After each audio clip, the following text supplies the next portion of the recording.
to find the value of x here, we have to find x, not the value per se, to find what the x will be as an expression if a exponent 2 minus x equals to t.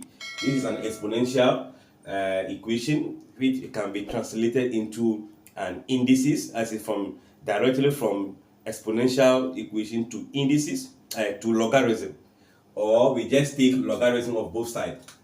But we are having a exponent 2 minus x equals to t. This is the base of the indices. That could also become the base of the logarithm a.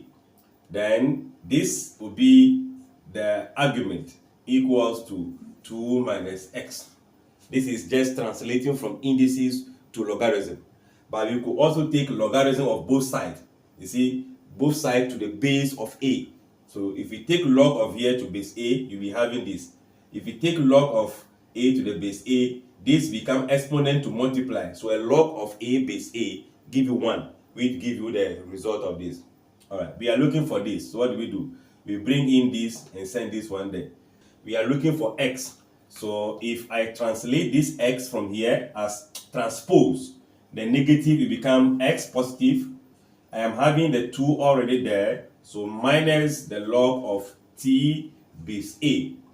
So x will be, this can also be written as 2 log of a base a minus the log of t base a. Log a base a is 1. 1 times 2 remain the same.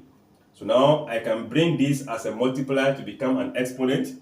Let me maintain here to give me log a squared from here base a minus the log of t base a.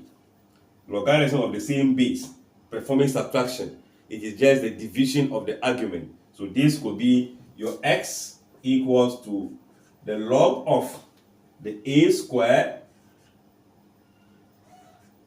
divided by the next argument, which is t, the base word a. So we can see in this case the x is now isolated on its own.